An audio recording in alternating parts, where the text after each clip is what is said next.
हम तुम्हारी दिनचर्या बता सकते हैं बैठे बैठे। बताओ जरा, क्या किया मैंने? सुबह तुम उठी लेट बहुत, क्योंकि तुम रात में सोती बहुत लेट हो। उसके बाद तुम चली गई अपना डॉक्टर अपॉइंटमेंट के लिए, हाँ। हमको ये बोल के कि हम टाइम से आ जाएंगे, और जब हम बोले कि हम थोड़ा लेट आ रहे थे, तुम हमको बोली इंडियन स्टैंडर्ड टाइम से आ जाओ, लेकिन तुम खुद late running, you are running late. I was not running late. I was just preparing for you. And then I thought that you're gonna take some time. तो मेरे को लगा तुम आराम से आओगे, फिर मैं अपना आराम से तैयार हो रही थी. But who was actually using the Indian standard time? Nobody. when you were not ready, then I thought that मैंने अपना कपड़ा वपड़ा सब चेंज कर लिया था वापस.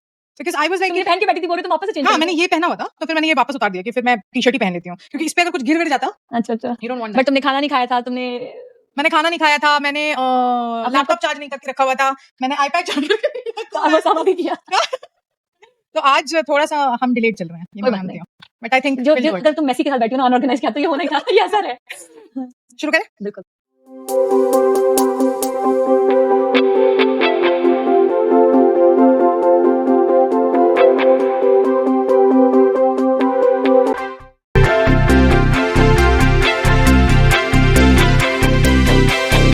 Welcome to another episode of the girl next door, जहां हम दिल से दिल तक, और this is the platform where we share stories and we celebrate life just like all other episodes. आज का एपिसोड भी स्पेशल है क्योंकि मेरे एक बहुत अच्छी फ्रेंड है। She is a digital creator, she is a micro influencer, she mom of 2, and she is a South Asian woman who has immigrated to this country long time ago. She has been making waves with her Instagram reels. बहुत funny reels बनाती है, enjoy करती है while she does that. और आज we will delve into her life journey, her personal experiences, उनके opinion, और हम बहुत normal बातचीत करेंगे। आज का podcast होने वाला है एकदम, और आप लोगों को मजा आने वाला है नॉर्मल कॉन्वर्सेशन में, इस बात की गारंटी मैं अभी देती हूँ। तो let's welcome one of my favorite, one of my friend, one of the women who is living in Austin, who is a South Asian woman, one of the digital creator, one of those inspiring trailblazers, Anita. Thank you so much Sneha, thank you so much. एकदम celebrity वाला feeling आ रहा है। सब लोग बोलते थे आज तक कि हाँ अरे वाह तेरी तू ये तो वो अच्छा कर रही है, बट अभी सच में वो फील हो रहा है, लग रहा है कुछ अच्छा किया हुआ है, कुछ तो अच्छा हुआ है। चलो गुड ये पर्पस है द गर्ल नेक्स्ट डोर। या डेफिनेटली, एंड आई थिंक अभी बाकी लोग जो देखेंगे उनको एक इंस्पिरेशन मिलेगा, लगेगा कि हाँ हम जो कर रहे हैं वो वर्थलेस नहीं है। कहीं ना कहीं आपकी स्टोरी किसी और को इंस्पायर करती है। हाँ एब्सोल्युटली, और हमेशा ही करती है। आपको एहसास नहीं होता है जब आप ये कर रहे होते हो। एग्जैक्टली। और हम कितनी बार ये बात कर चुके हैं, राइट, कि जब एक कहते हैं ना कि when a duck is swimming you see the silent duck moving on the water, you don't see the paddling that's going beneath the water. तो वो किसी को पता नहीं होता है। थोड़ा बहुत बताओ अपने बारे में यार हमारे दर्शकों को, who you are, how did you started on this digital creation का जर्नी। टिकटॉक से शुरुआत की, इंस्टाग्राम पे आया, फॉलोअर्स चले गए, टिकटॉक बैन हो गया था, देयर वाज अ पॉइंट। मेरे ना बहुत ट्रिकी रहता है हमेशा ही। जब भी मुझसे कोई कुछ पूछता है कि where are you from exactly, तो मैं इंडिया में भी इतनी जगह ट्रैवल कर चुकी हूँ जब से पैदा होके, और पढ़ाई एंड ऑल दैट, कि बहुत ही मुश्किल होता है एक सिटी का नाम लेना। Like I have been born and brought up in Singrauli, it's a small town in India, sorry Madhya Pradesh, and then my roots are from Bihar. तो हम बिहारी कनेक्ट यहाँ ऑफ कोर्स। तो मेरे लिए ये क्वेश्चन हमेशा ही बहुत ही मुश्किल था। मुझे लगता है कि मैं पूरा ज्योग्राफिकल स्ट्रक्चर सबको बताऊं या क्या करूं, तो आई सिंपली आंसर कि यार born and brought up in MP and my roots are from Bihar. But then college studies further Indore, फिर करियर, एंड फिर शादी के बाद यहाँ everything happened for a reason, I think. Yes, absolutely. बचपन से I think हर लड़की में थोड़ा सा ये फैशन वाला तो रहता है। कुछ तो रहता है, not in everybody but most of them. मेरे को बहुत शौक था बचपन से मम्मी की साड़ियाँ वाड़ियाँ पहन के, एकदम जैसी कोई नई साड़ी आई मतलब वो पहले मुझ पे झल गई। बहुत बार डांट खा चुकी हूँ कि अरे वो नया है ऐसे मत पहनो। बट मेरे को कोई फर्क नहीं पड़ता था। I was like मैं तो चलूंगी, मैं तो नाचूंगी। और मैं ऐसा आई थिंक तब ये वर्ड नहीं पता था catwalk, but I used to do that. Okay, तो वो चीजें होती थी। फिर तो आई थिंक कहीं ना कहीं I was very career ambitious as well. When I was doing my MBA I got placement in a very good company. I was doing good with my job, with my college, everything was doing very good, you know, a dream like what a girl desire. कोई भी normal middle class की family से जो लड़की निकलती है और जो वो सोचती है कि नहीं मैं तो खुद सेल्फ इंडिपेंडेंट बनूंगी, ये करूंगी, अपने लिए वो करूंगी, वो रही थी until I got married. हाँ, छोटी सी वही स्टोरी, सिंपल स्टोरी जैसे बाकी लड़कियों की होती है, मिडिल क्लास फैमिली वैसे ही रही। बट शादी के बाद एक बड़ा चेंज आया कि मुझे अपनी जॉब छोड़ के बैंगलोर मूव होना पड़ा। देन बैंगलोर से यहाँ US का सफर, एंड देन US में एक इमिग्रेंट का सफर। somehow ऐसा नहीं है मैंने करियर छोड़ा, मैंने स्टार्ट हर बार ही किया स्क्रैच से, कोशिश हर बार की, लेकिन कहीं ना कहीं हर बार एक ड्यूरेशन आ जाता था, 1-1.5 साल के बाद मेरे को कुछ ना कुछ मेरी लाइफ में ऐसे सर्कमस्टांसेस आते थे कि मुझे अपनी जॉब, अपना करियर छोड़ना पड़ता था for the sake of family. तो रिस्पॉन्सिबिलिटीज में मैं जो बंधी एक बार, वो मैरिज की रिस्पॉन्सिबिलिटी में वो उलझने मेरी ना उलझती रह गई आई थिंक बहुत टाइम तक, until I move to Austin, I would say. California में भी आने के बाद मैंने तो बिहार से बिलोंग करती हो, एमपी में पैदा हुई, पली बढ़ी, उसके बाद जॉब कहाँ की? मैंने इंदौर में अपनी पढ़ाई कंप्लीट की, ग्रेजुएशन और एमबीए, एंड देन मैंने पहला जॉब इंदौर में ही चालू करी थी। मैंने हमेशा कॉलेज के साथ साथ जॉब किया है। पहले फर्स्ट 3 ईयर ऑफ ग्रेजुएशन में ट्यूशंस पढ़ाती थी। मुझे बहुत ही कॉमन होता है ये इंडिया में। मुझे था कि मुझे पैसे चाहिए, मुझे ऐश करना है, और पापा तो देंगे नहीं पैसे इतने कि मुझे ऐश हो सके, so I need to earn that. And मैंने पापा को बताया ही नहीं कभी कि मैं ट्यूशन पढ़ाती थी। व्हाट वाज ऐश फॉर यू दैट टाइम? ऐश मतलब कि मेरा जो मन कर रहा है मैं वो खाऊं, जो मन कर रहा है वो पहनूं, जहां मन कर रहा है जाऊं। Basically basic necessities of life की बात कर रहे हैं। हाँ, मतलब एक टाउन से निकल के मैं एक बड़ी सिटी में गई थी, राइट? तो मुझे ये नहीं था, मतलब लेकिन मेरे बोलते ना वो संस्कार, मेरी मम्मी के वो भी सब थे कि ऐसा नहीं है कि अभी एकदम खुला सांड बन के घूम रहे हैं, बट ये था कि हाँ भाई, अगर मेरे को ये मन कर रहा है कि पेस्ट्री खानी है तो आई विल ईट पेस्ट्री, मुझे उस होटल में जाके खाना है तो I will eat that. But अगर पापा सिर्फ इतना पैसा दे रहे हैं कि अगर मेरा हॉस्टल का रूम रेंट ही हो रहा है एंड आने जाने का खर्चा है, तो मैं ये कैसे करूंगी, राइट? तो बेसिकली ऐश वाज वो खाना पीना मस्ती, मतलब जो मैं खाना पीना, और वो बहुत छोटी छोटी चीजें होती है। करेक्ट। या फिर अगर बस के बदले मुझे ऑटो में जाना है तो वो ऐश है, वो सब छोटी छोटी चीजें ऐश थी। एंड ऑफ कोर्स आप कितना कमा लोगे ट्यूशन में, उतना ही जितना हमारा मोबाइल का फोन बिल खत्म हो जाए, ये हो जाए, वो हो जाए, तो छोटी छोटी चीजें। सो दैट वाज ऐश for me. But then MBA करते वक्त मेरी अच्छी जॉब लग गई थी, एक्चुअली इंटर्नशिप अच्छा मिल गया था मुझे। एंड देन उसमें भी everybody thanking Ambani, I think Ambani ji को मैं भी थैंक यू बोलूंगी। उस टाइम पे जब मैं इंटर्नशिप कर रही थी तब आरकॉम का आईपीओ आया था, एंड आई वाज इन शेर खान। तो मैं कॉर्पोरेट टाई-अप्स करती थी, एंड मैंने सिर्फ 2-3 कंपनीज में जाके अपना प्रेजेंटेशन दिया, and the business was coming like this.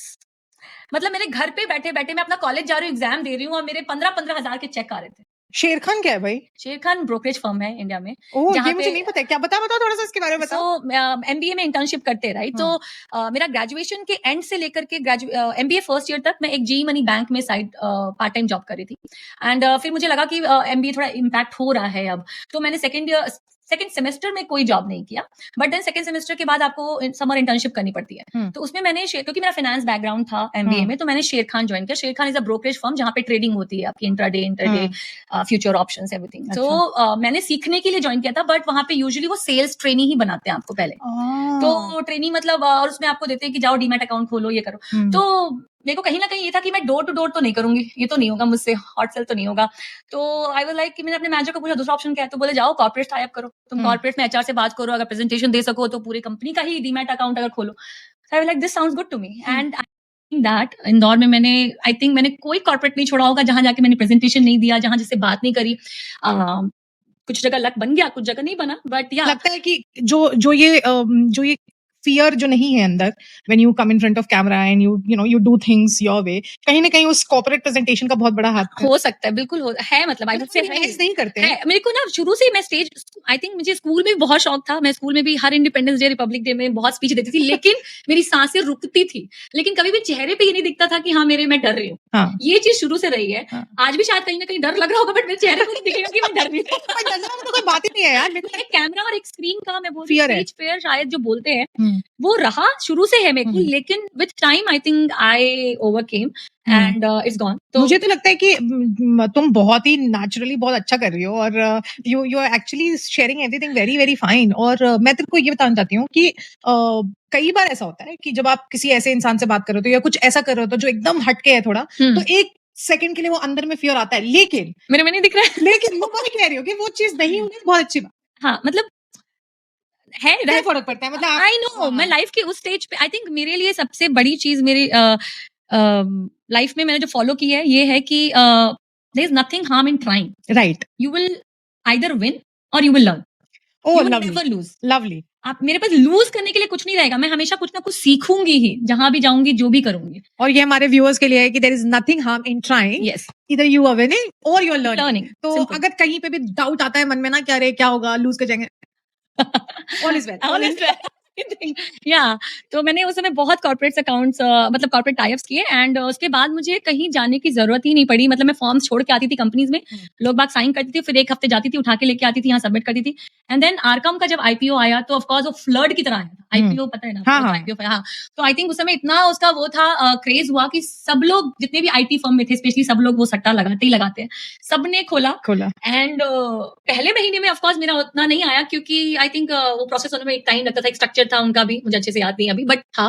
तो फर्स्ट मंथ आई रिमेंबर जनवरी में आरकॉम आया था और जनवरी में मेरा चेक शायद से कुछ 8,000 रुपए का था। मैं यहाँ पे लूज कर रही हूँ, मेरे को ये बता कि तूने बोला आरकॉम का आईपीओ आया, लोगों ने किस में सट्टा लगाया? शेयर में? आरकॉम के आईपीओ खरीदने के लिए। आईपीओ खरीदने तो आईपीओ जैसे कि अगर एक शेयर 100 रुपए का है, हाँ। लेकिन लोगों को पता था कि रिलायंस का शेयर है, हाँ। अगर और अभी जो 100 रुपए का मिल रहा है वो 5 साल बाद 1,000 का होने वाला है। हाँ। तो पीपल हैव बॉट लाइक 1,000, एक लाख शेयर। Got it. हाँ। जिन्होंने जितने, एक तो डीमैट अकाउंट जितने खुलते थे उसका कमीशन आता था मुझे। अच्छा। अगर 100 खुले हैं तो मुझे 6,000 रुपए प्लस इंसेंटिव आएगा। राइट, ऐसी था कि कुछ 6 डीमैट अकाउंट खोलने पे भी मुझे 6,000 आते थे, समथिंग लाइक दैट।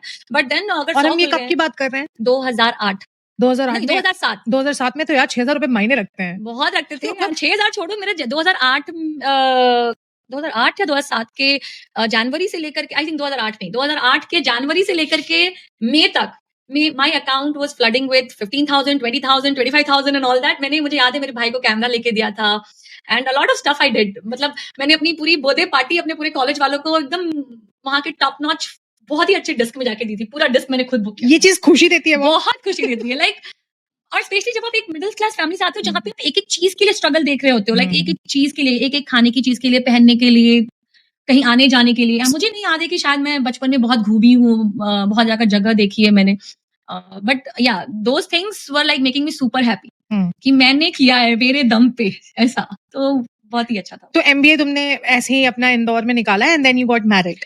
नहीं, तो मेरा कॉलेज में ही थर्ड सेमेस्टर में मेरा कैंपस सिलेक्शन हो गया था एंड मुझे पता था कि मेरा फोर्थ सेमेस्टर का मेरा एग्जाम खत्म होगा and September 1st 2008 I am going to join Bombay, my dream city, and I wanted to go Bombay and thankfully भगवान की दया से मेरा बॉम्बे ही मुझे लोकेशन मिली एंड लिटरली हमारे एग्जाम्स खत्म हुए और सेकंड डे मैं बॉम्बे में थी। एंड उस समय मुझे एक और बहुत बड़ी खुशी हुई थी क्योंकि जब मेरे कंपनी वालों ने मेरे जो होटल रखा था वो बहुत ही अच्छा, आई थिंक 5 स्टार नहीं होगा बट 4 स्टार होटल था, बहुत अच्छा। मतलब वो पहली बार वैसी होटल में मैं गई थी मेरे मम्मी पापा को लेके। तो पापा मम्मी वो गद्दे वो देख के होता है ना, वो चीज खाना आ रहे हैं, चाय पूछ रहे हैं, नाश्ता वाश्ता सब कुछ बुफे लगा हुआ है एकदम। मतलब वो लोग भी अलग लेवल की खुशी थी उनकी और मेरी भी बहुत अच्छी।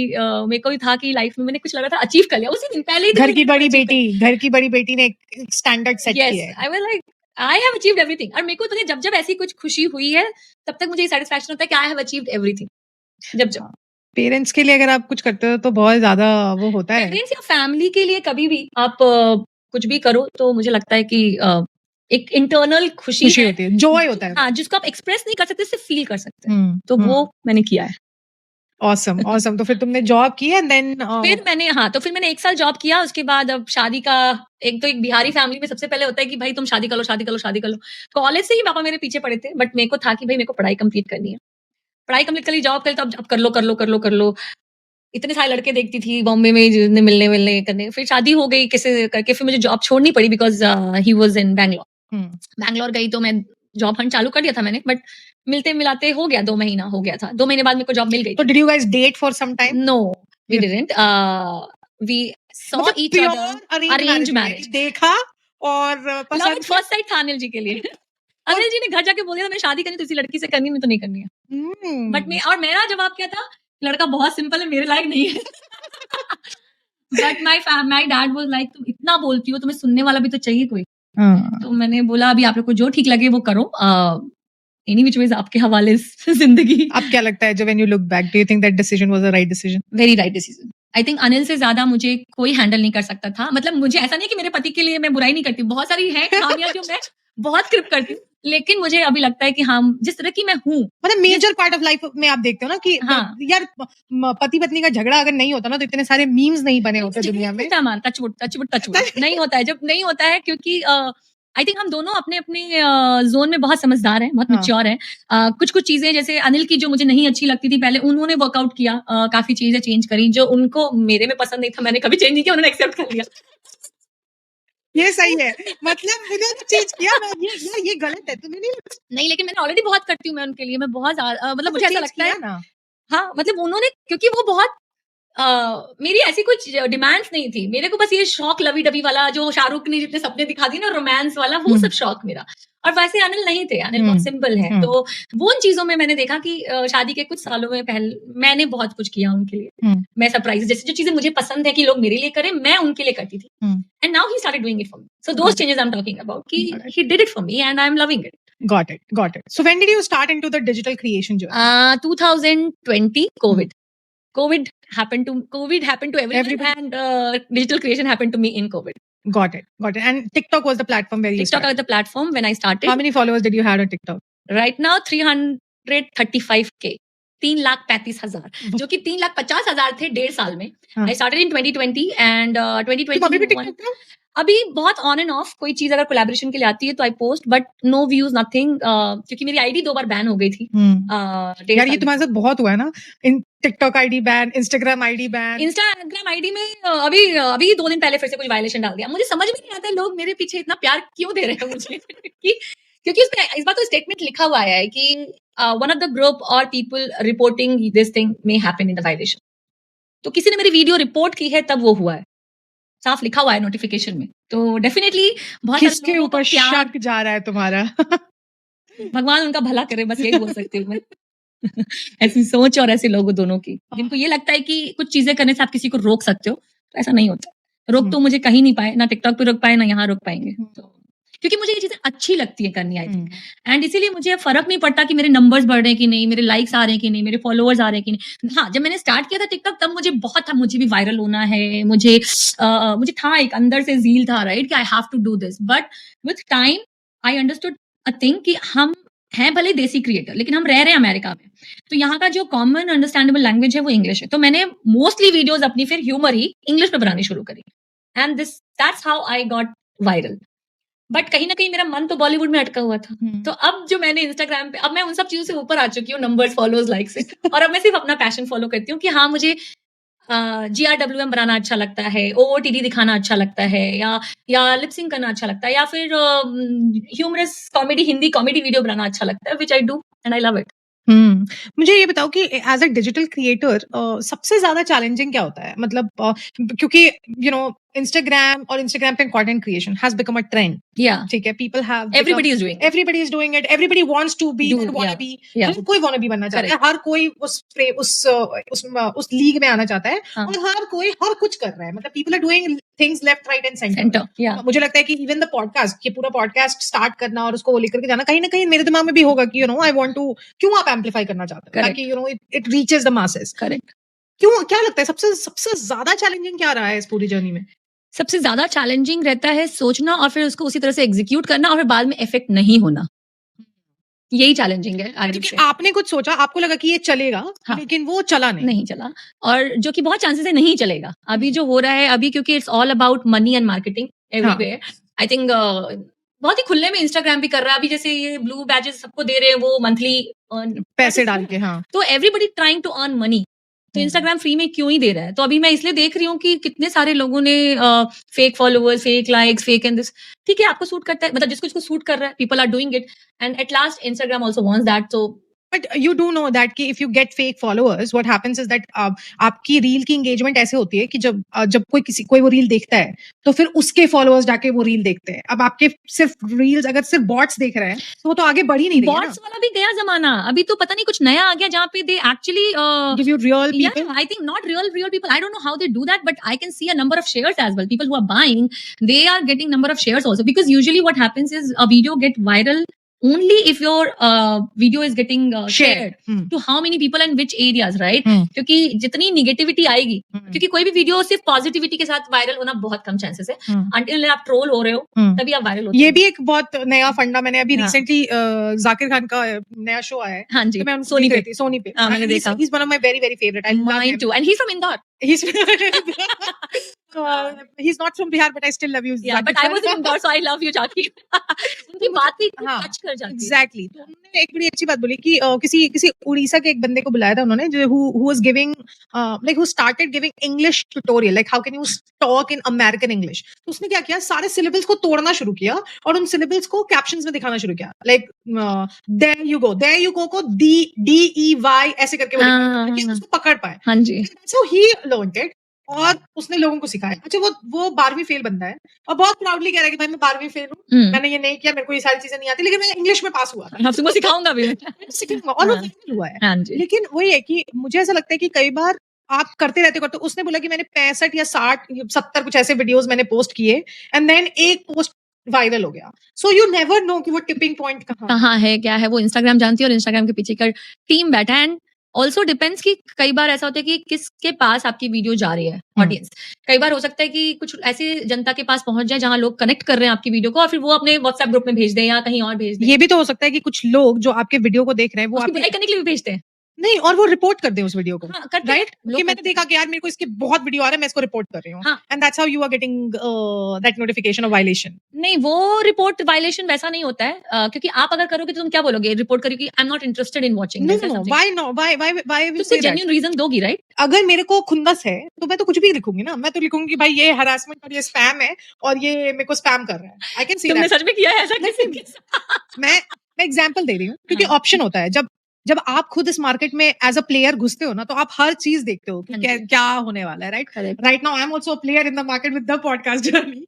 तो मैं हर चीज देखती हूँ कि अच्छा क्या हो सकता है, क्योंकि पेड फॉलोअर्स हजारों लोग रीच आउट करते हैं. $10 में एवरी डे नो या करेक्ट. ठीक है. क्या कहते हैं, फॉलो लाइक व्यूज. वो छोड़ो, आप बाहर वालों की क्यों बात करो. इंस्टाग्राम या टिकटॉक खुद बोलता है बूस्ट करने के लिए, उसमें आपको ऑप्शन देता है कि फॉलो चाहिए कि लाइक्स चाहिए या क्या चाहिए. नहीं, वो फॉलो नहीं कराता है. इंस्टाग्राम बूस्ट है, उसका क्या फंडा है कि वो एंगेजमेंट बढ़ाता है. कि आपकी वो जो वीडियो जिसके लिए आप डाल रहे हो बूस्ट, वो रन होगी अलग अलग पेजेस पे जाके, बार बार रन होती है सेम वीडियो. हाँ, लेकिन उसके ऊपर एक बहुत अच्छा सा लाइन आता है, स्पॉन्सर्ड. हाँ, तो आप इट इज बेसिकली, जैसे मान लो कि मेरे को पता है कि मेरा मार्केटिंग कर रहे हो आप अपना. हाँ, इट्स प्योर मार्केटिंग. हाँ, मैंने Instagram talking about that. I am talking about real followers. Like you can get real people to follow you for a certain saying कि आई थिंक मुझे इंस्टाग्राम का तो नहीं आइडिया, शायद मैंने देखा या नहीं देखा याद नहीं आ रहा है मुझे कि बूस्ट वाला वो फीचर तक जाकर के, लेकिन मुझे टिकटॉक का ध्यान है. हमने आइडिया के लिए किया हुआ है बूस्ट. अच्छा, किया. तो उसमें ऑप्शन नहीं आता कि आपको फॉलोअर्स के लिए कर रहे हो कि लाइक्स के लिए कर रहे हो. नहीं, टिकटॉक में ये ऑप्शन आता था. हाँ, कि आप जो प्रमोशन कर रहे हो अपनी वीडियो की, आपको क्या चाहिए उससे, लाइक्स चाहिए, फॉलोअर्स चाहिए या शेयरिंग, मतलब यही दो चीजें. Instagram में when you boost an ad, basically it's an advertisement. So when you make an advertisement, which is your post or a reel, and you boost it, it tells you like which audience group do you want to target, you know, where do you want to, what kind of things you are sharing in the ad, you know, कौन सा demographic आप select कर रहे हो, कि आपको male female चाहिए, कौन सा चाहिए, या आपको फर्क नहीं पड़ता. तो ये सारी चीजें वो पूछता है, and then you pay, मतलब उसकी $5 की वो होती है शायद, कि $5 में, और उसमें वो बताता है कि अगर आप $5 दोगे तो 2000 लोगों तक रीच पहुंचेगी, $10 दोगे तो 25 लोगों तक रीच. ये एग्जांपल, तो जितने लोग तक पहुंचेगी, तो बेसिकली हाँ देखेंगे, बट उसी में तो फॉलोअर्स भी बढ़ सकते हैं ना. मैं बोल बढ़ सकते हैं, लेकिन वो गारंटीड नहीं. हाँ, गारंटीड नहीं है, but then you will lose also very quickly those things.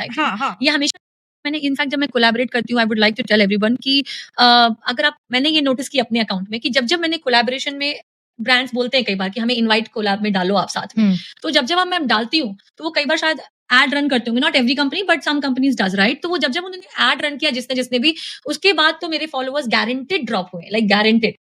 I don't know what is the फंडा बिहाइंड दैट. मे बी जब तक वो एड रन होती तब तक बहुत सारे लोग देख के कर लेते हैं, but they don't connect later on. And then but ठीक है, अगर 10 लोगों ने फॉलो किया है या 50 लोगों ने भी फॉलो किया है, आपने बाद में कनेक्ट नहीं हो रहा तो 200 लोग ड्रॉप कर रहे हैं, वो कैसे होता है?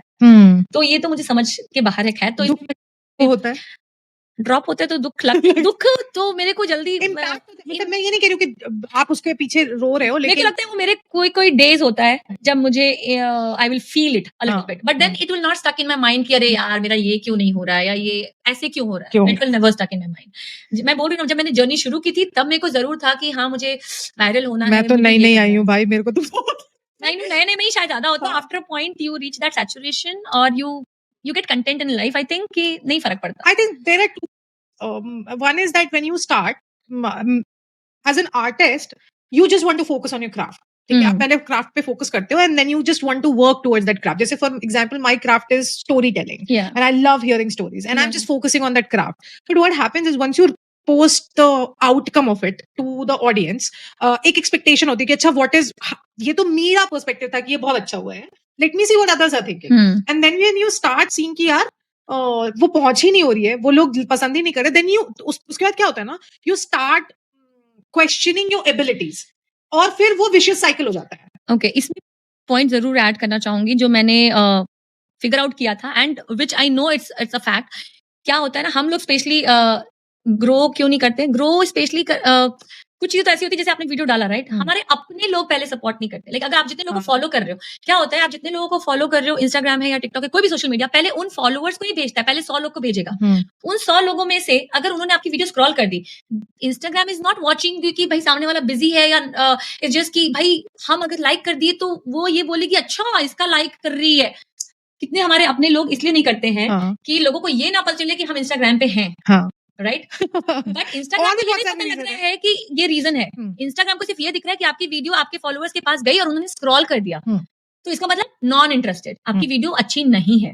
तो हमारे अपने लोग ही पहले धोखा दे जाते हैं. तो मैं इस बात के लिए इतनी ज्यादा मतलब 200 टिक है, क्योंकि ये होता है यार. मुझे नहीं पता कि why is this a mentality in among all the South Asians. Like I see that a lot of times I have not seen it in the Americans who or you know any other racial being अगर मैं देखूं तो और बाकी human races में कोई नहीं देखने मिलता है जितना मैं साउथ एशियंस में देखती हूँ कि अगर मैं अच्छा नहीं कर रही तो I'm not gonna let you so grow. बहुत अभी recent मेरे साथ हुआ है कि मैंने someone from a very close family was telling me कि अरे you're doing really good, ये वो बहुत अच्छा चल रहा है, बहुत अच्छा लग रहा है podcast and all that, and I told her that why don't you come and share your story with the world. Exactly, you know your story is equally inspiring. Correct. And वो बंदी मेरे को कहती है कि no I don't think I'm comfortable doing it. अच्छा आप नहीं कर रहे वो अलग बात है, आप मतलब आप स्टोरी पे आप अपनी स्टोरी नहीं शेयर करना चाहते हो, वो मुझे समझ में आता है. आप लाइक भी नहीं कर रहे हो, आप कुछ नहीं करेंगे, भी नहीं कर रहे हो, आप वहां जाके स्टोरीज बाकियों की स्टोरीज भी नहीं देख रहे हो, सुनेंगे और हम गॉसिप करेंगे उसके बाद. हाँ, और आप अपने को उसमें फीडबैक भी नहीं दे रहे हो, लेकिन आप उसके बहुत अच्छा कर रहे हो. उससे क्या होने वाला है? जो ट्रू सपोर्ट होता है वो कैसे फील होगा आपको? मुझे ऐसा लगता है कोई भी जो नया बंदा ट्राई करता है तो उसको ट्रू सपोर्ट कैसे फील होता है? वो उसको ट्रू सपोर्ट फील होता है when you go and tell them that hey I am gonna come and support you in whatever you are doing.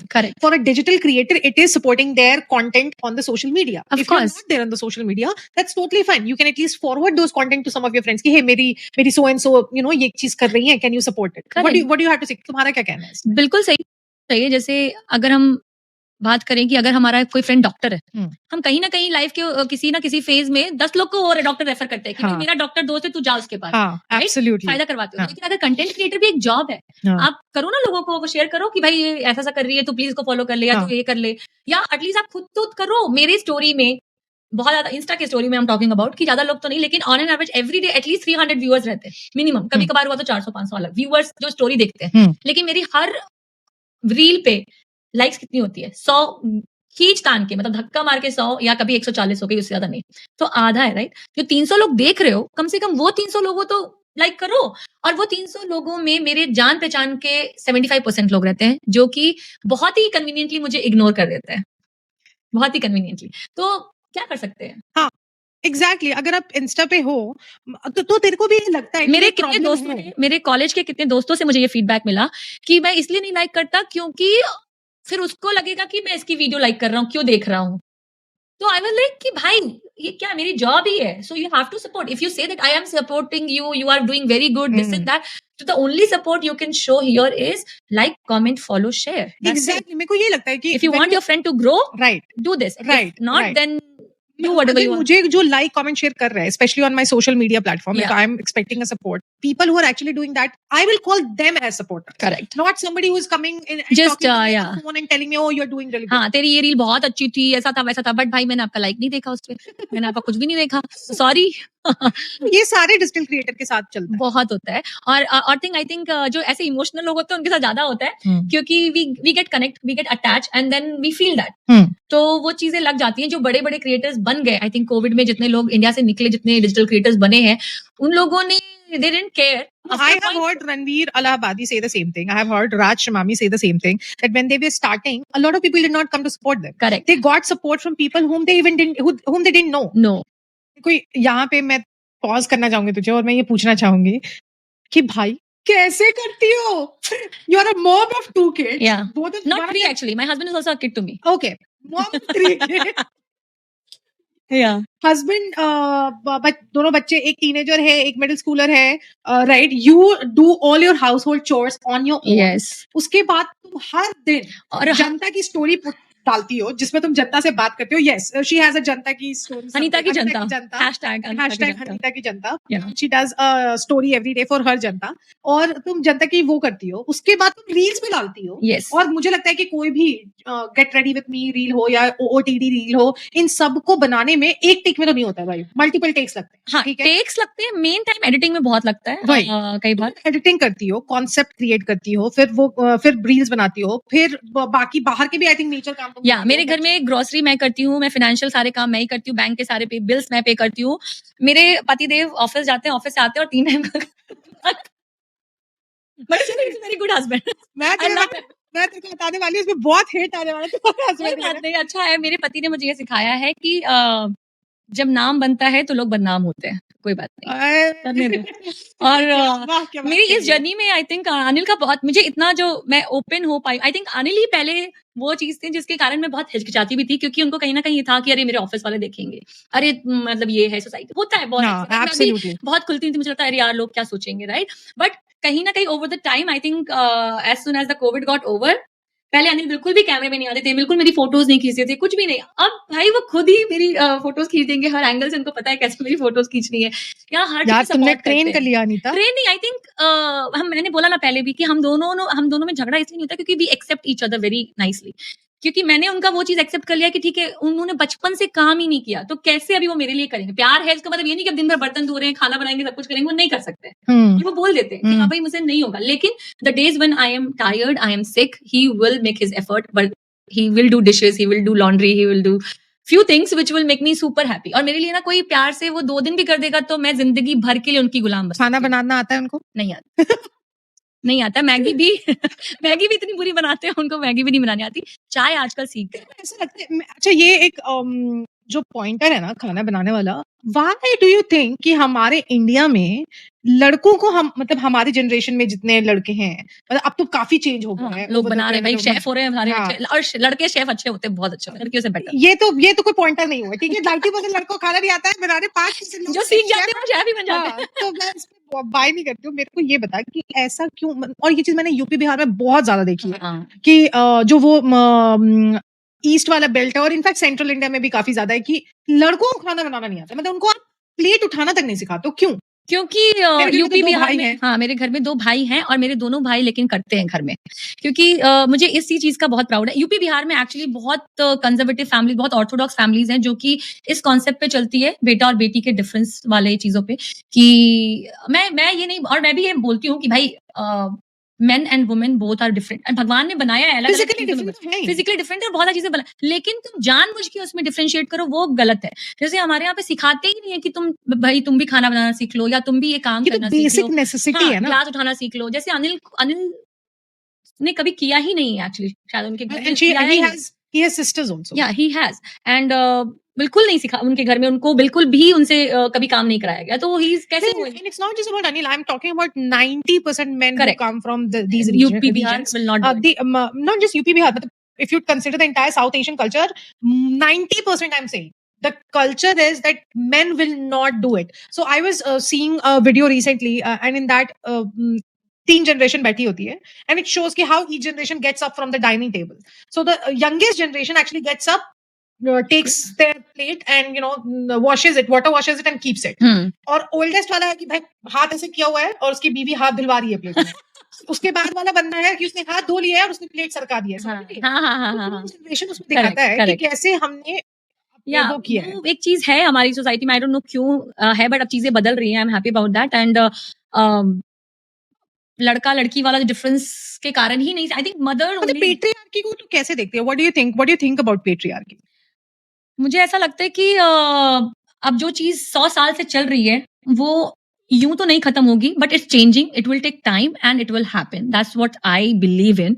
क्योंकि चेंजेस मैं भी देख रही हूँ, जो हमारे पापा बिल्कुल नहीं करते थे तो मेरा भाई कर रहा है अब, या मेरे हस्बैंड बिल्कुल नहीं करते थे तो अब चीजें कर रहे हैं, जब अपनी वाइफ को देखते हैं कि हाँ ट्रबल में है या सिक है, टायर्ड है, तो ही started doing it, right, even though he was not doing at all for कभी ताना आता है कि अरे मेरा बेटा पहले कुछ नहीं करता था, अब सब कुछ करता है? हाँ, वो आता है, वो आ जाता है कि वो मुझे बहुत सारी वुमेन से रिलेट करने वाली है कि सब बहुत कॉमनली सुनती है ये। करेक्ट, ये और हमारे यहाँ बहुत ही कॉमन हो जाता है कि ओ मेरा बेटा तो 1 गिलास पानी उठा के नहीं लेता था, तो अब तुम उससे पानी उठवा रही हो, चाय बनवा रही हो, मुड़वा रही हो, है बताओ।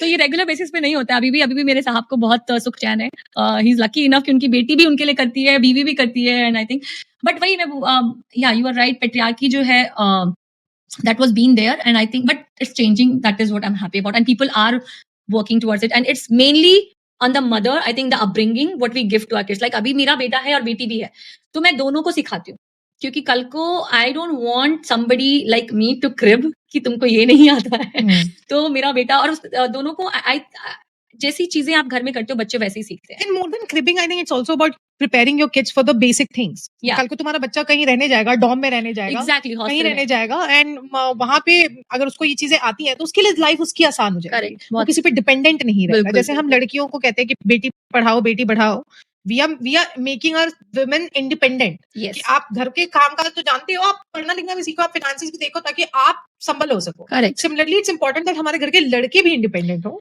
इसी टॉपिक पे जैसे तुमने अभी बोला, लड़कियों को तो हम लोग बहुत कुछ सिखा रहे हैं, लड़कों को भी अब धीरे धीरे काम करना सिखा रहे हैं, बट आई थिंक वो पेट्रियार्की में ही आएगा कि रिस्पेक्ट करना भी सिखाएं, सो दैट कि ये सब जो अभी हमारा चल रहा है अभी, you posted something about the women safety also, right, I think that also comes under this thing कि हम अपने बेटों को क्यों नहीं सिखा रहे हैं कि respect women from the initial age, कि किसी भी लड़की को किस नजर से देखना है या कैसे रहना है, कैसे कंडक्ट होना चाहिए, आपका वे ऑफ कंडक्ट उसके साथ, वो भी बहुत मैटर करता है। Early age only, if you will not do right now, बोलते हैं ना जैसा आप बीज बोगे वैसा मिलेगा। तो अभी और आजकल क्या हो रहा है कि इंटरनेट इतना लार्जली लाइक सब कुछ इंटरनेट पे अवेलेबल है, everybody is seeing everything, there is no restriction, इतनी सारी मूवीज ओपनली, नेटफ्लिक्स, सारे टीवी चैनल्स पे आ रहा है, सब कुछ आ रहा है, भले वो रेटेड हो, बट टीवी का रिमोट तो किसी के भी हाथ में हो सकता है, राइट, तो हर बच्चा देख रहा है, and they are not at the age where they can understand everything, but they start doing everything. So you think that it should not be shown? कुछ तो उसमें लाना पड़ेगा। शोन अभी हर चीज आती है ना, तो वो बोलते हैं ना प्रॉस और कॉन्स के साथ आती है, इसको लोग इवोल्यूशन रेवोल्यूशन बोल रहे हैं कि अरे इतनी सारी चीजें हमने इंट्रोड्यूस कर दिया है नॉलेज के लिए, बट वो नॉलेज किस एज में किस बच्चे को कहाँ मिल रही है वो आप कंट्रोल अप नहीं कर पाओगे, बट वो तो आप वैसे भी नहीं कंट्रोल कर पाओगे। तो इसलिए मेरे को ऐसे लगता है कि जैसे जब मैं अपनी चाइल्डहुड डेज पे देखती हूँ और मैं जब ये सोचती हूँ कि इन 10th standard until 10th standard I didn't know how do babies come, I did मतलब मैं रिप्रोडक्टरी सिस्टम पढ़ती थी। हाँ, मुझे याद है कि मैम चैप्टर्स स्किप करा देती थी, मेरी शादी तक नहीं पता मुझे। मैं ये कह रही हूँ कि मेल और फीमेल ऑर्गन्स जब आपके बायो के बुक में होते हैं, यू नो यू वुड हम ऑल गर्ल्स स्कूल में थे, and there was a special day decided to actually talk about the reproductory system. एक स्पेशल डे डिसाइड हुआ, उस दिन हमने बात की, उस दिन हमने पढ़ाई की, लेकिन हमें पीरियड्स का साइकिल समझाया गया था। हाँ. लेकिन हमें ये नहीं बताया गया था, हमें किसी ने ये नहीं बताया कि बच्चा होता कैसे है भाई, बच्चा कहाँ से निकल रहा है, वो पता है हमें, पीरियड्स आते हैं वो पता है हमें, ठीक है, but how is that baby even getting there, हमको नहीं पता। 11th 12th में मेरा मैथ्स था, तो अगेन आई वाज कंप्लीटली वो सेम हियर, मतलब तो वही उसी चीज के लिए मैं बोल रही हूँ ना कि अभी चीजें तो अवेलेबल सब है, तो now how to control, only control I think is in the hands of parents. Parents भी कितना कर सकते हैं, सिखा ही सकते हैं, बट एटलीस्ट हम अपना ड्यूटी तो करें, हम बच्चे को ये तो बताएं शुरू से कि हाँ देखो तुम्हें चीजें मिलेंगी सब कुछ करने को, but you have to decide ki what is the right age for doing that, right? Like abhi alcohol I think many people consume in front of the kids also, and party casual drinking सब लोग करता है, right? लेकिन अगर बच्चा देख के वही ट्राई करने लगे हर बच्चा, तो हाँ, लेकिन अल्कोहल पे लिखा होता है ना कि it's injurious to health, alcohol पे लिखा हुआ है, बच्चे के दिमाग में थोड़ा है वो चीज। मैं ये कह रही हूँ कि हैविंग सेक्स जो है, मैं ये नहीं कह रही कि तुम अपने बच्चे को कहोगे कि आप जाके करो, लेकिन एक एजुकेट करना जो है वो बहुत ज्यादा जरूरी है। मैं तेरे पॉइंटर से एग्री करती हूँ कि whatever that is being shown on the TV, that is not right, because it's shown in a very adulted, in a very adultery form of way, मतलब it's made for adults, it's not made for kids, and it's not made for educational purpose either. तो लेकिन educate करना बहुत ज्यादा जरूरी है. As parents हमको अपने बच्चों को एजुकेट करना बहुत जरूरी है. The way I think parents can educate, teachers in school also cannot do that properly. क्योंकि बच्चा सबसे ज्यादा कहीं ना कहीं अनकॉन्शियसली वही चीजें, सारी चीजें सीखता है जो उसके घर में हो रही होती है. भले ही आप क्लियरली बात करो नहीं करो, लेकिन अगर मैं अपनी बेटी को और बेटे को इक्वल रिस्पेक्ट दे रही हूँ, so they will unconsciously learn that कि हाँ we should respect, this is called respect. Respect क्या होता है, हम तो इंग्लिश में पढ़ लिए पन्ने पे, but how will you feel respect? अगर मैं, मेरे हस्बैंड अच्छे से हमेशा बात कर रहे हैं, तहजीब में बात कर रहे हैं, right, this is respect for them. Right. तो या फिर हम कहीं बाहर किस तरह से गेट अलोंग हो रहे हैं, वो उनके लिए वही चीजें लर्निंग है. तो हम अगर क्लियरली उनको ये चीजें बोले कि हाँ बातें करें, मतलब बोलना क्या है, बातें ही करना होता है. Like about everything I think we should talk and we should tell them कि this things are not wrong. कोई भी चीज गलत नहीं है, लेकिन टाइम से पहले करना या किस तरह से आप क्या कर रहे हो वो गलत हो सकता है. कॉन्सिक्वेंसेस गलत हो सकते हैं. तो क्या लगता है कंसेंट एग्जिस्ट, रेप वो सब तो बात में भूल जा. The way a lot of, कहते हैं कि मीडिया का बहुत बड़ा हाथ होता है, फिल्मों का बहुत बड़ा हाथ होता है, how you know your mentality grows. हम जब 90s में ग्रो कर रहे थे, तो 90s की फिल्मों में लड़का जबरदस्ती अपना इश्क लड़की पे थोपता था. मतलब मुझे याद है, जा भाई लड़की मना करी कि आई am not in love, but वो उसको जब पटाएगा नहीं तब नहीं छोड़ेगा. लड़की की ना में हाँ नहीं है भाई, ना में हाँ मतलब हाँ है, ना मतलब ना है. अरे हट जाओ, रास्ते से हट जाओ. एग्जैक्टली. मतलब हम तो उस मेंटालिटी का भी बहुत ज्यादा असर होता है, राइट, कि वो बहुत चढ़ता है. बिहार में कभी कुछ ऐसा एक्सपीरियंस हुआ है? कैसा, क्या फील करती हो बिहार के बारे में? यार मैं कितना, क्योंकि रही नहीं हूँ बिहार में, सिर्फ गर्मी की छुट्टियों में टिल 10th हम जाते थे हर साल, और अपने गांव में ही मैं रहती थी मोस्टली. मैं पटना भी ज्यादा नहीं घूमी, तो अपने गांव में ही जाती थी. मुझे याद है मेरे बाबा, लेकिन मैं बोल तो रही हूँ, मैं इसलिए ही अनिल को मैं बोलती हूँ अभी कि जब I am blessed with the best, क्योंकि मुझे शायद बचपन से ना मेरा फ्रीडम बहुत पसंद. मैं गाँव जाती थी और नहा धो करके ना सीधे, मतलब अपने जो हमारे 3 कित्ता था, जो मेरे चाचा बाबा लोग का घर है, मैं सब जगह घूमना चाहिए था मुझे. तो मेरे बाबा बाहर ही कोठरी में बैठते थे, बोलते थे कहीं तो बेकहल मत बन, कहीं तो बेकहल मत. और मैं सुनती नहीं थी. मैं चली जाती कि मतलब अनसुना मत करो, सुन के जितना बोल उतना सुनो, बी अ गुड लिसनर.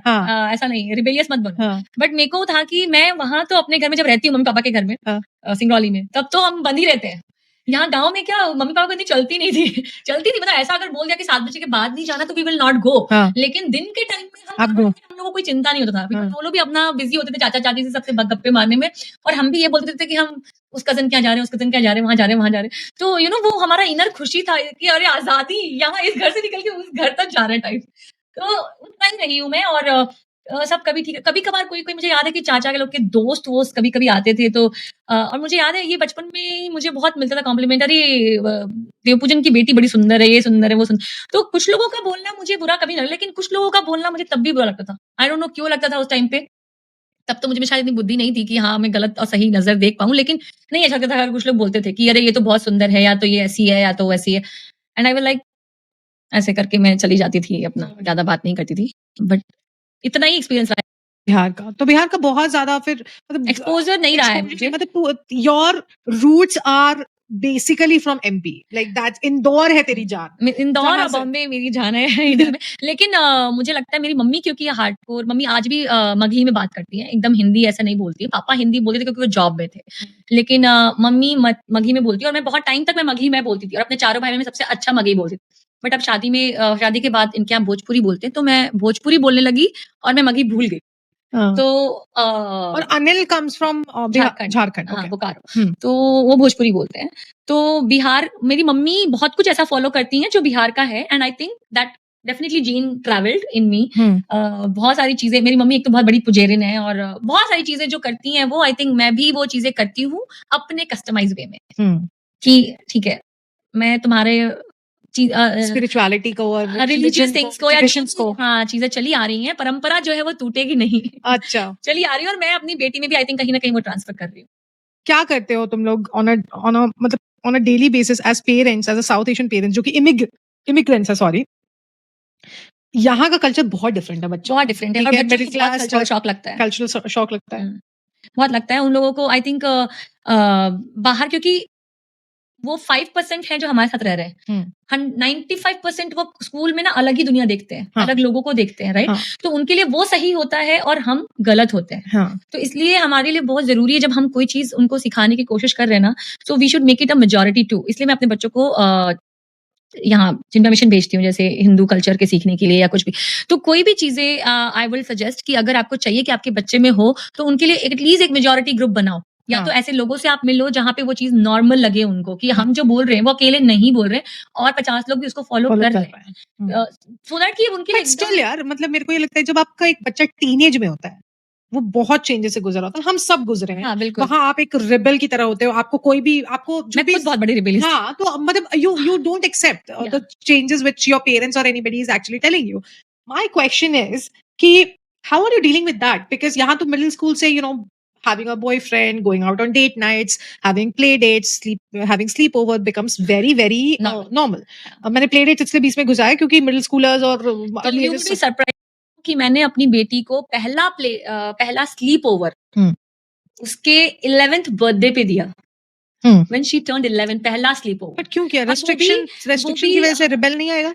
नहीं, रिबेल नहीं आएगा। आई थिंक मुझे लगता है कि मैं कुछ भी चीजें, जो भी चीजें अपनी बेटी को अभी सिखा रही हूँ, मुझे ऐसा लगता है कि पहले तो मैं बहुत ही कंफर्टेबली हर टॉपिक पे उससे बात करती हूँ। दूसरा, I explain my perspective as well to her कि मैं ऐसी क्यों हुआ ना, लाइक अगर मैं डरती हूँ या जो चीजें मैं एक्सेप्ट नहीं कर पा रही हूँ, मैं ऐसी क्यों हूँ, मेरा बचपन कैसा रहा है। बिल्कुल, मैं बिना रीजन के उसको कोई चीज उस पर थोपती नहीं हूँ, मैं उसको हर चीज बताती हूँ and as referral to my बचपन में बताती हूँ कि मेरा बचपन ऐसा ऐसा रहा है and right now which is going around, और तुम अलग देश में हो, मेरी एक्सपेक्टेशन क्या है या तुम्हारा एक अलग एक्सपेक्टेशन है मुझसे, तो मैं क्या चाहती हूँ और हम इसका बीच का we can make it out, right? तो talking it out is one of the key things जो मतलब दोनों का कंफर्टेबल होना जरूरी है, बच्चे का भी और आपका भी, आई थिंक। तो मैंने वो चीज उसके साथ, जैसे खैर मेरी इतना ज्यादा कभी मांगा भी नहीं उसने स्लीप ओवर, बोलती थी एक दो बार, but then I use to see कि कौन सी फैमिली में जाने के लिए बोल रही है, क्या बोल रही है, मैं कितना जानती हूँ, and if I will explain her कि मैं नहीं जानती हूँ, तो she will understand. She is very nice mature girl, जो चीजें समझ जाती है। हाँ, कई बार कई सारी चीजें लाड़ में नहीं सुनती है, वो अलग बात है, तो हमारी अलग, माय हस्बैंड इज लाइक तुम दोनों एकदम बहनों की तरह लड़ते हो, ये करते हो, but then that is also part of our bond, I think. मुझे लगता है ये ना मैं और मेरी मम्मी के साथ है। तो मैं और मेरी मम्मी बहुत ज्यादा हमारी खिटपिट होती है, वो बहुत ऐसा लगता है कि बहनों की तरह आप लड़ते हो, क्योंकि probably she had me at a very young age, और same goes with you had Hannah at a very young age, yeah. तो वो एक 25 I had my baby, first baby. 24 I got married and 25 I had baby. बेटी और बेटे दोनों में किसको रेज करने में ज्यादा चैलेंज लगता है? I think both were different in different eras, और मैं ये सच्ची में लिख के दे सकती हूँ, अगर आपके 2 बच्चे हैं तो दोनों completely अलग होंगे। जहां जहां जिसके अपब्रिंगिंग में अगर अहाना ने मुझे कंफर्ट दिया है, वहां अर्जुन ने डेफिनेटली तंग किया है, या जहां अर्जुन ने अच्छा रहा है उस फेज में Ahana was the problematic kid. दोनों एक साथ एक जगह अच्छे नहीं रहे। एग्जाम्पल दे इसका। जैसे Ahana was very very bad at sleeping when she was very young. मेरा पहला 1 साल वाज, जैसा कि आप बाकी मॉम को सुनते होंगे, sleepless night and all that, मतलब उसको लिटरली जुला के, और ये भी नहीं कि आप एक जगह लेके ऐसे, उसको तो दीवारें भी समझ में आती थी, छत भी समझ में आती थी कि अगर मैं उसको लेके पूरा नहीं घूम रही ना, वो नहीं सोएगी, और रात भर literally I used to do this, पूरा लेके घूम रही हूँ, ये कर रही हूँ, वो कर रही हूँ, और जब वो सोती थी, मैं लिटरली अपने बेड पे ना ऐसे कुशन लगा के और ऐसे करके थोड़ा देर बैठती थी, और उसमें भी ऐसे करती, ऐसे ही सोती थी मैं थोड़ी देर के लिए। एंड अनफॉर्चुनेटली मेरे दोनों बच्चों के जो पहला 1 साल वाला टाइम होता है, उस टाइम पे Anil was super busy with his work, तो वो एक साल ना मेरे लिए बहुत डिफिकल्ट रहा था। अहाना में ज्यादा, क्योंकि वो सोती नहीं थी। Arjun somehow was such a nice infant baby, मतलब उसको दिन भर सोता था। जो पहला 2-3 महीना तो वो दिन भर सोता था, मतलब मेरी सासू माँ वाज लाइक कि वो पहला 1 महीना थी साथ में, तो शी वाज लाइक अरे भूख लगेगा, उठाओ उसको पिलाओ, और मैंने वो सोने दो भाई, क्यों एग्जैक्टली सो रहा था कि 2 घंटे पे उठा के आप पिलाओ, बट मेरे को लगता कि नहीं भाई सोने दो। पहला वाला ने, मुझे याद है, अभी सोने दो उसको। और यहाँ पे इस कंट्री में जहाँ पे हाउस हेल्प इज सच अ मतलब बिग इशू, मतलब it's a very costly affair. मतलब आप जो कोई भी हमारे व्यूअर्स हैं और लिसनर्स हैं जो हमको आउट ऑफ यूनाइटेड स्टेट्स सुन रहे हैं और देख रहे हैं, guys, one major problem about this country is that it's very, no domestic help. Domestic help is very very costly. Costly, yeah. If you can afford it, easily available भी नहीं है। अगर आप चाहो कि आप दिन भर के रख लो तो आपको कितने लोग मिलेंगे? नहीं, लोग दिन भर के लिए आएंगे, बहुत कॉस्टली है यार, नहीं, ज्यादा लोग मिलेंगे भी नहीं स्नेहा। अगर आप देखोगे ना, अगर अभी आप पोस्ट डालोगे तो मे बी आपको 10 लोग मिलेंगे, इंडिया में डालोगे तो 1000 लोग आ जाएंगे। एंड उन 10 लोगों में फिर आपको डीलिंग करनी पड़ेगी, कितना महंगा, तो आपको अपनी सैलरी पर उठा के उनको देनी पड़ेगी। One of my friend is actually having has kept a nanny for her kid because she's working and her husband is working. So they are paying what 2000 something for like 6-7 hours. Yeah, of course. And मतलब वो आती हैं और वो सिर्फ and she only takes care of the baby. Yeah. And 2,000-3,000 is a lot of money. It's like 2,40,000 के आसपास, 2-2.5 लाख आप आराम से स्पेंड करो सिर्फ नानी में। तो it's a huge expense. Yes. तो मैंने जैसे बोला कि नींद में अहाना और अर्जुन कम्प्लीटली डिफरेंट थे। खाने में उस टाइम पे इन्फेंट में दोनों अलग थे। अहाना मुझे बहुत हार्ड टाइम देती थी इन्फेंट वाले फेज में खाने के लिए कुछ भी। अर्जुन को मैंने बहुत ही सब मुझसे बोलते तुमने ऐसा कैसा ट्रेन किया? मैंने मुझे शायद ट्रेनिंग का बात, और ये भी है कि मैं अहाना में मैं खुद ही बहुत ही एकदम raw, right? I was naive, I was not ready for being a mom, I think, and everything just was keep coming on me, like ponder हो रहा था हर चीज रिस्पांसिबिलिटी के साथ। कभी बहू बन गई, बीवी बन गई, माँ भी बन गई, एम्प्लॉय भी हूँ, जॉब भी कर रही थी, सब कुछ था। Everything was pouring down on you. Correct, exactly, एकदम मतलब आई वाज ओवरवेल्म्ड। तो और उस समय नॉलेज भी नहीं थी इतनी, और ना ही शायद मैंने इस तरह जितना आजकल के लोग मॉम एंड डैड बुक्स पढ़ते हैं या वीडियोस देखते हैं, I have not done any of that while raising my first kid. You should have. I should have, but you were not aware of it. मैंने कुछ भी, और इनफैक्ट मैंने अर्जुन के टाइम भी ऐसा कुछ नहीं किया, but by the time I had Arjun, we planned it very nicely, and I think इतने सारे दोस्त बन चुके थे, काफी सारी नॉलेज आ चुकी थी, and with maturity मुझे भी ये समझ आ चुकी थी कि मुझे शुरू से ही उन चीजों पे काम करना पड़ेगा। तो I was very particular about setting his nap time, his meal time, everything, no screen time.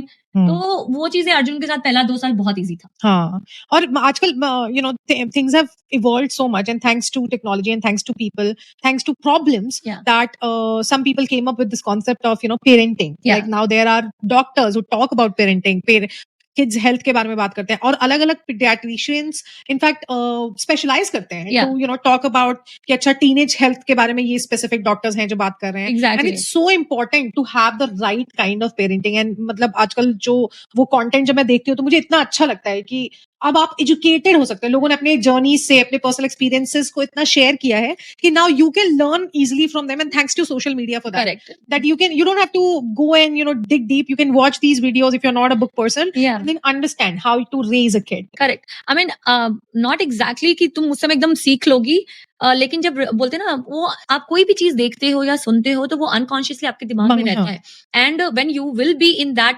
Responsibility, I think you will act accordingly. हाँ। मेरा लास्ट फ्यू क्वेश्चंस, तेरी खुद की जो लाइफ रही है वो बहुत ही ज्यादा अप्स एंड डाउन से गई है, right? Your childhood was not did not had the kind of freedom you wanted, and then you got traumatic भी था। Talk to me about that. I mean traumatic in the sense क्योंकि मुझे कैमरे पे सब बोलना है, बट हाँ, मेरी my father was very strict, very strict, and I think हर कोई आजकल बोलता है अरे I want to go back in my childhood और school days, I had fun. मेरे को नहीं जाना भाई।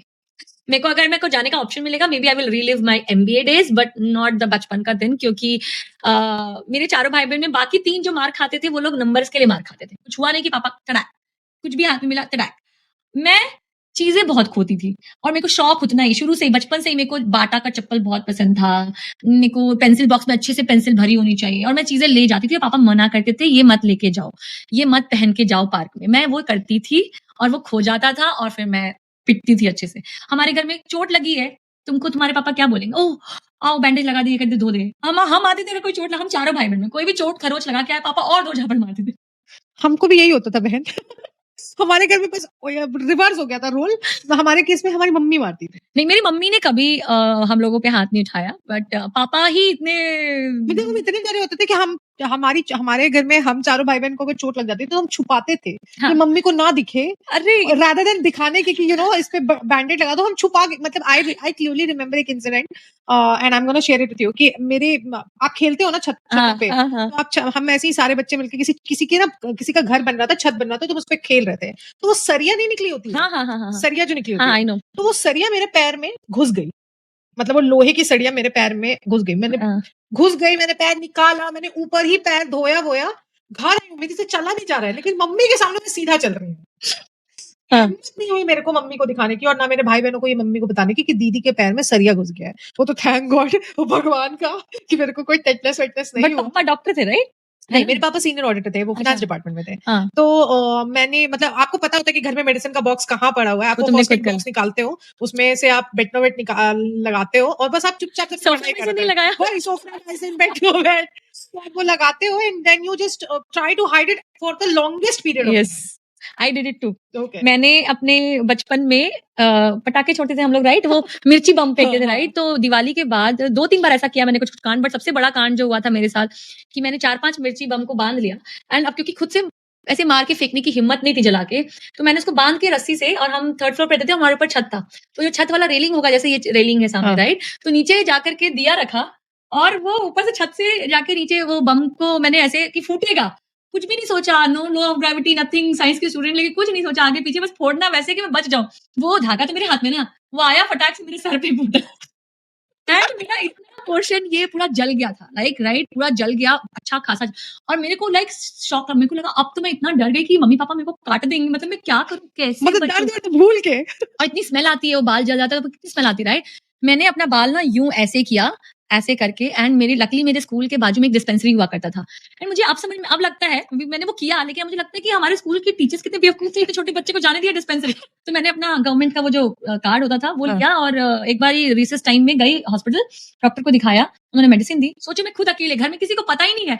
15 दिन हो गया, जब वो ऑलमोस्ट ठीक हो रहा था तब मम्मी एक दिन तेल लगाने के लिए पता नहीं कि जबरदस्ती बैठ गई और देखा उसमें टकला कैसे हुआ। फिर मैंने बताया, बट तब तक बात इतनी दब चुकी थी कि शायद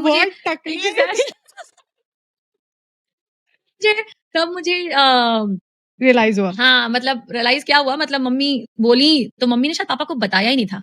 आई थिंक मेरे पापा अभी भी नहीं जानते कि मेरे साथ ये हुआ और मैंने उनके पीठ पीछे ये कांड किया कि खुद अकेले हॉस्पिटल गई, दिखाया, किया। Oh my God. How old I was, may be 3rd grade, that's it.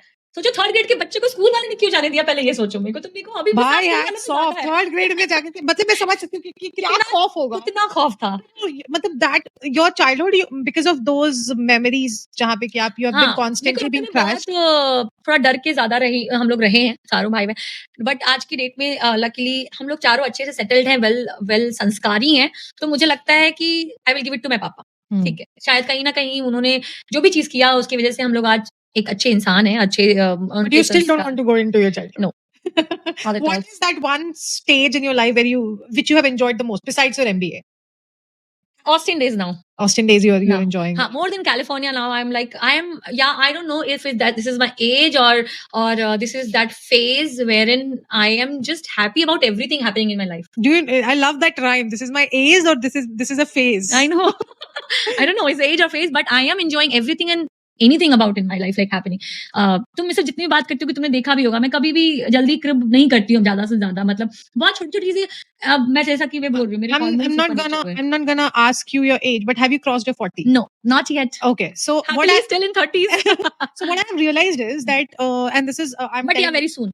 I'm gonna say this because I have seen that a lot of women when they are approaching their 40 or they have entered their 40, they enjoy there's a mindset shift. Exactly. The mindset shift is, and I wish, and the reason I'm sharing this over and over again because I've talked about this on another episode as well, कि I want people to accept and embrace this a little early in their life rather than wait until 40 to be like this. But ये मैंने देखा है कि 40 तक आते आते ना लोगों को लगता है भाड़ में जाए. But क्योंकि रीजन होता है इसका, मुझे लगता है ऐसा कि by this time you have achieved what you wanted to, and अपनी लाइफ में आप इतना कंटेंट हो जाते हो कि आपको फर्क नहीं पड़ता किसी से कि भाई कौन क्या बोल रहा है, क्या कर रहा है, आप अपने में ही खुश रहते हो।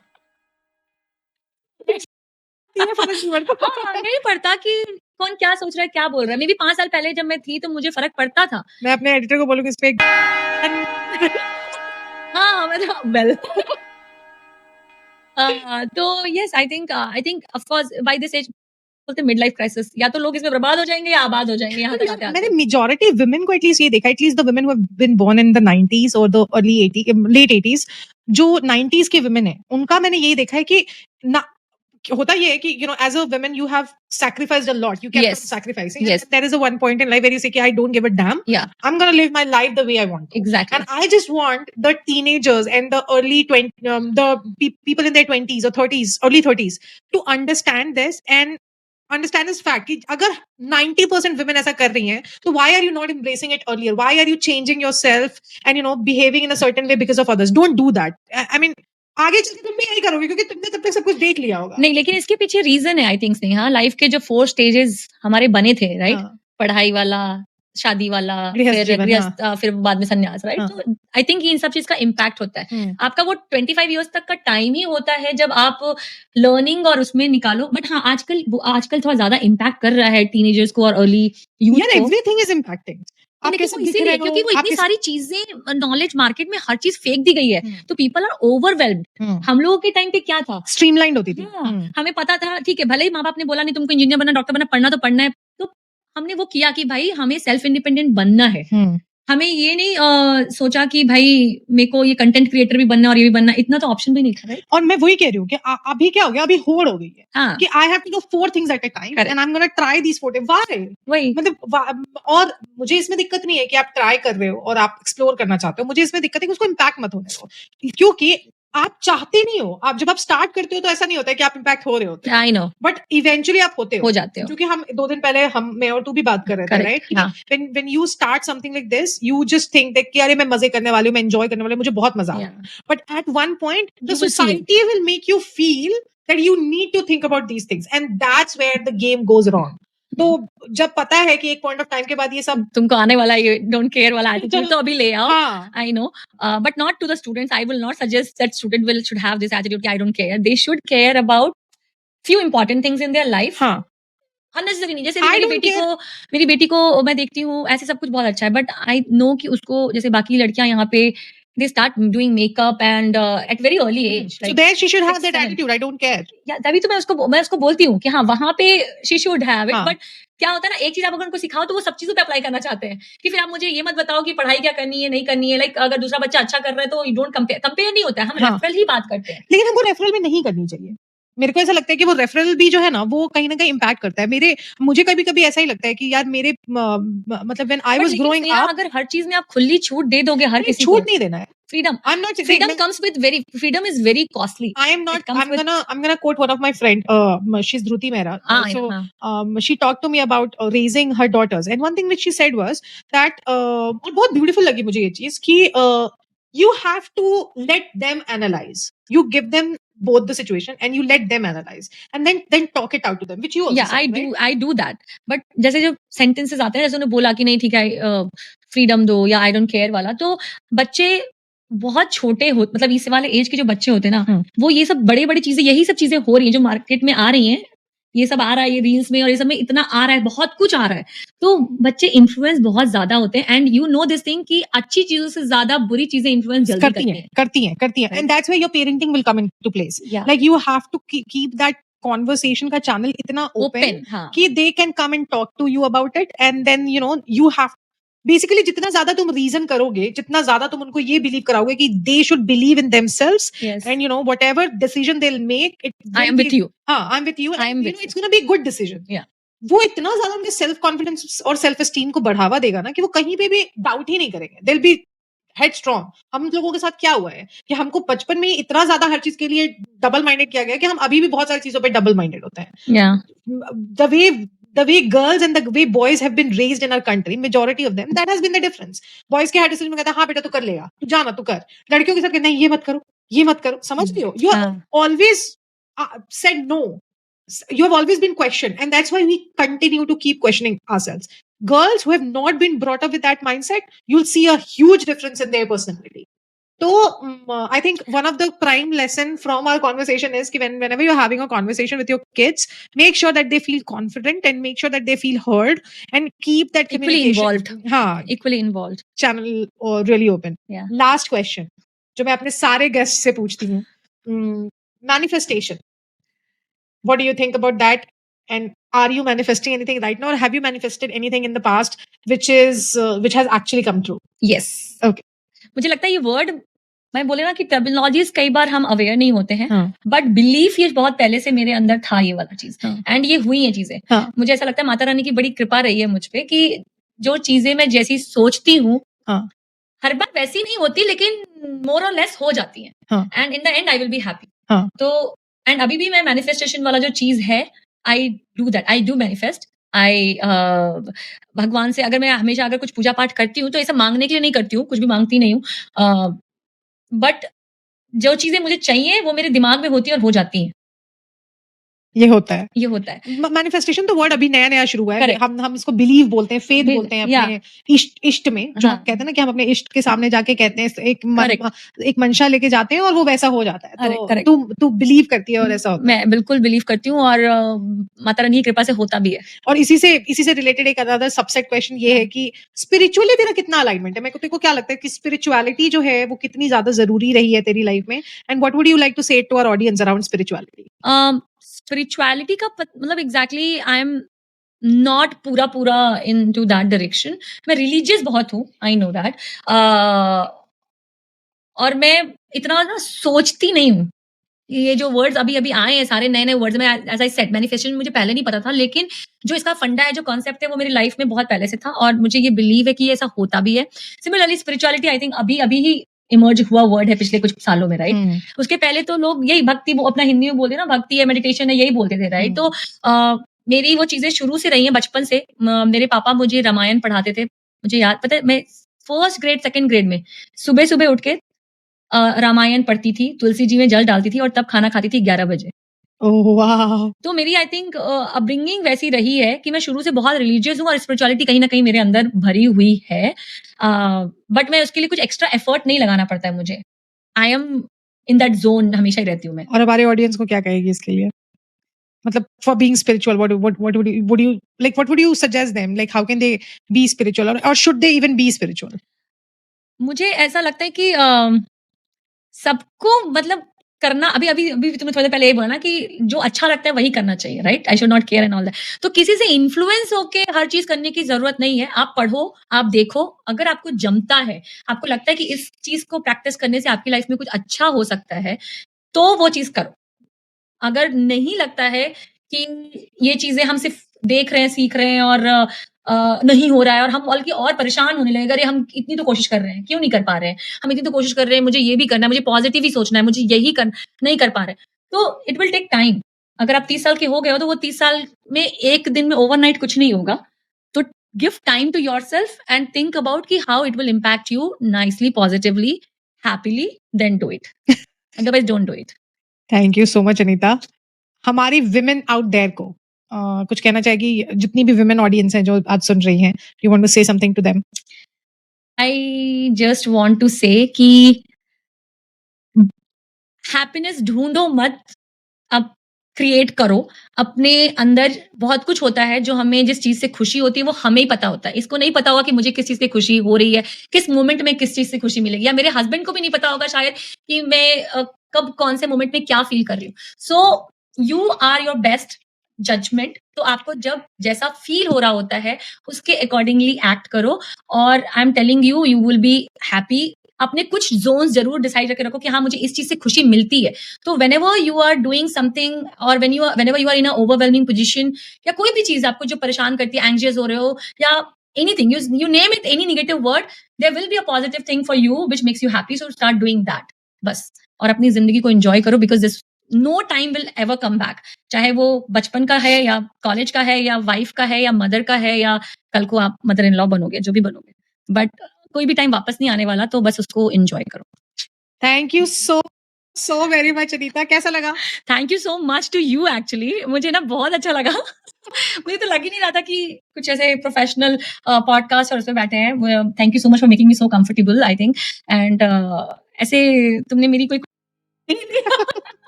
It's my pleasure. ये मेरा काम है।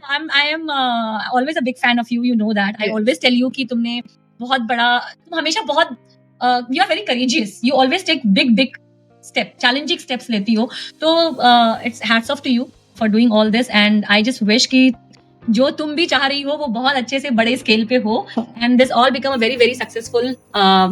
भगवान जी आपको रात दिन दुगनी रात चौगुनी तरक्की दे। Thank you so much. Idea और गर्ल नेक्स्ट डोर के बारे में क्या कहना चाहिए? सो आप लोगों ने अगर इनको अभी तक फॉलो नहीं किया है तो IDI and the girl next door के हर सोशल चैनल पे पहले तो इन्हें फॉलो कीजिए. इनको जिस तरीके से आप सपोर्ट कर सकते हैं उस तरीके से सपोर्ट कीजिए, either in terms of physical presence or either in terms of financial contribution or with the new ideas. Because they are doing a great job to uplift women empowerment or to empower the South Asian women. This is very important. I think कि every day आपके सामने एक नई story या कुछ नया मिले आपको देखने को जिससे आप left alone feel ना करें, and that's what they are doing it for you. So this is your duty also to give it back to them. Thank you so much. वाह वाह, बिना पैसे लिए तूने इतनी अच्छी बात. Thank you so much, Anita. It's my pleasure having you, and thank you so much for saying such good words about Idea. Who have not followed us, please do give us a follow on Instagram and on YouTube. And IDIA, Inspiring Divas in America, is a 501c3 non-profit organization working towards empowering and engaging women, and those women who are of South Asian origin and who have migrated here. We are doing our bit day by day to make sure that your life stays engaged and your life stays empowered. Do give us a feedback. Do tell us how we are doing. Leave us a comment. If you want to suggest a guest or recommend somebody, do leave us an email at thegirlnextdoor@gmail.com. And जैसा कि आपको पता है, thank you so much for tuning with us today on this podcast. हमारा podcast आपके बिना कुछ भी नहीं है, तो I hope आपको ये वाला एपिसोड भी उतना ही पसंद आया होगा जितना आपको प्रीवियस सारे एपिसोड्स आए हैं. एंड ये प्लेटफॉर्म है जहां हम बातें करते हैं सेव दिल तक. और मुझे भी फॉलो कर लेना, Cool Annie 2.0. Yes. Please follow Cool Annie 2.0 on Instagram, and she's doing an amazing job as a digital creator, trying to bring humor into your life, sharing some really amazing fashion tips and tricks also through her reels. So उसको follow करो. छोटे छोटे digital creators को जब आप आगे बढ़ाते हो और ऐसी विमेन को जब आप आगे बढ़ाते हो तो उनको बहुत मोटिवेशन मिलता है आपके एक लाइक और आपके एक व्यू से. तो प्लीज फॉलो करिए उनको और keep watching the girl next door. हम आपके साथ फिर से साझा होंगे एक और एपिसोड के साथ अगली बार, जहां होगी फिर किसी एक नए गेस्ट के साथ ढेर सारी बातें और एक स्पेशल मुलाकात. तब तक के लिए keep dreaming, keep inspiring and take care of yourself. Thank you. चलो, चीयर्स भाई. Cheers.